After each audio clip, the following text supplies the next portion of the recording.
Alright, this is about divorce and a grouchy spouse and my response to idiot wife Google search. Um, or my spouse is an idiot. So, this is what I wrote on a comment. She is so grouchy that I just stay in my room 95% of the time. And I've told her not to come to my room except for two reasons: to tell me something about the kids or for love making, and that she can talk to me about cutting the grass or something else only after love making. I did stop working years ago when she decided all by herself on what to do with the $100,000 from selling her condo. I said to myself, okay, Pappy, meaning spouse, okay, Pappy, you spent the money without considering my opinion, so now I will put you to work since you are so disrespectful. Plus, I also stay home to protect the boy. At age 4, she pulled him by the ear. At age 5, she pulled him by the hair. So I'm home to protect the boy all day and night. I won't divorce because women usually win custody of the kids. She gets $500 in food stamps now. And 4 years ago, she would not buy me a can of peanuts for my mom to take on the plane. The time I went to Walmart with her. Before I stopped going anywhere with her. Yeah, I don't go anywhere with her anymore.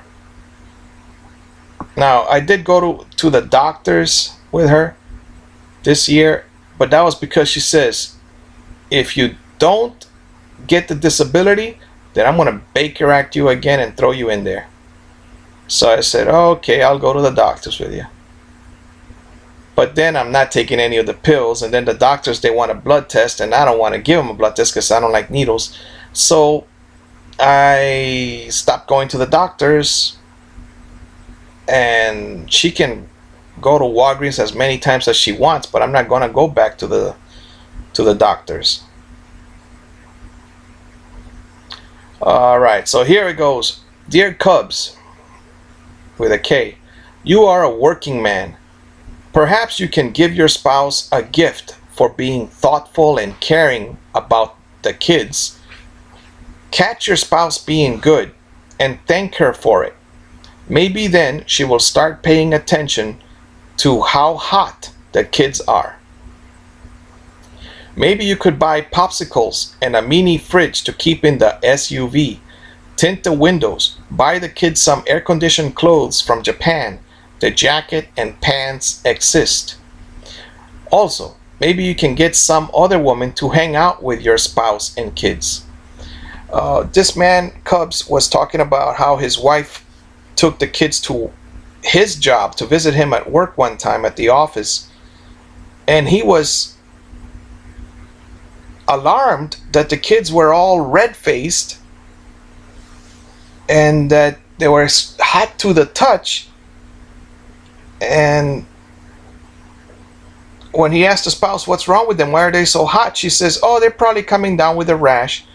But then he's thinking it's very hot outside and that the kids are suffering because of the hot sun, and that his spouse is an idiot because she doesn't even think about, perhaps she didn't take a juice or a water with ice for the kids. So here's my response.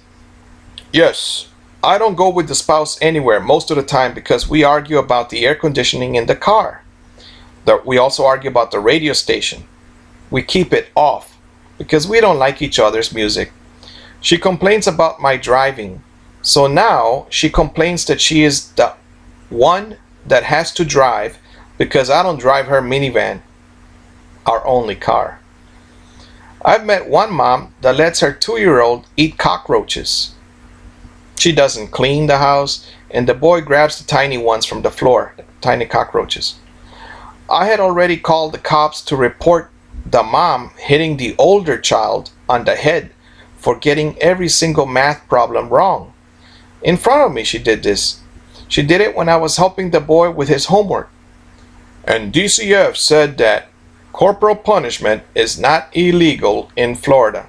So now I just stay away from our relatives.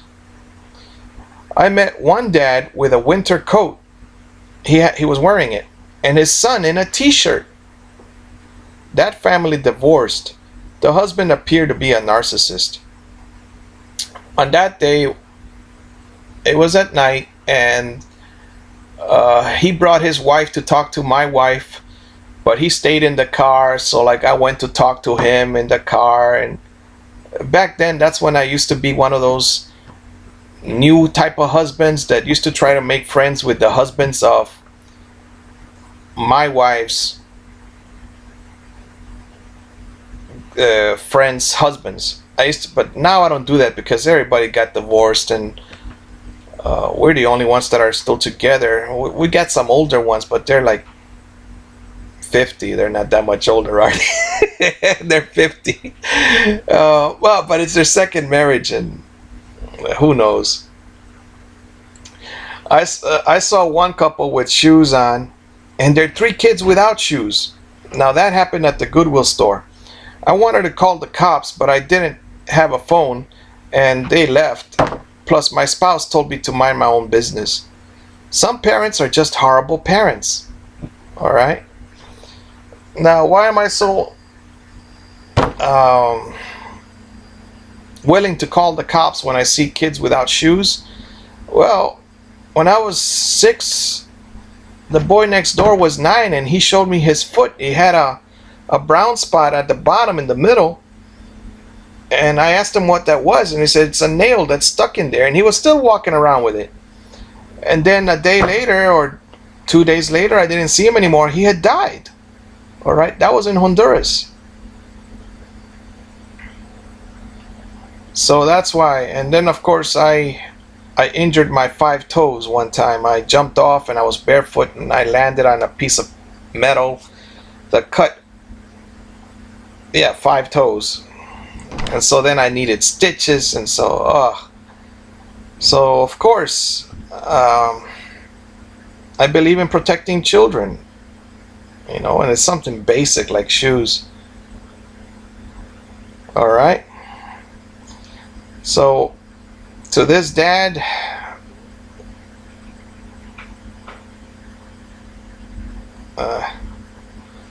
all right. That's why God gave 2 parents, so that we could help each other out, especially when one of them is not thinking about protecting the kids from cockroaches or from the cold weather or from wearing shoes or not wearing shoes. You got to protect your kids, people. Talk to you later. Enjoy your life.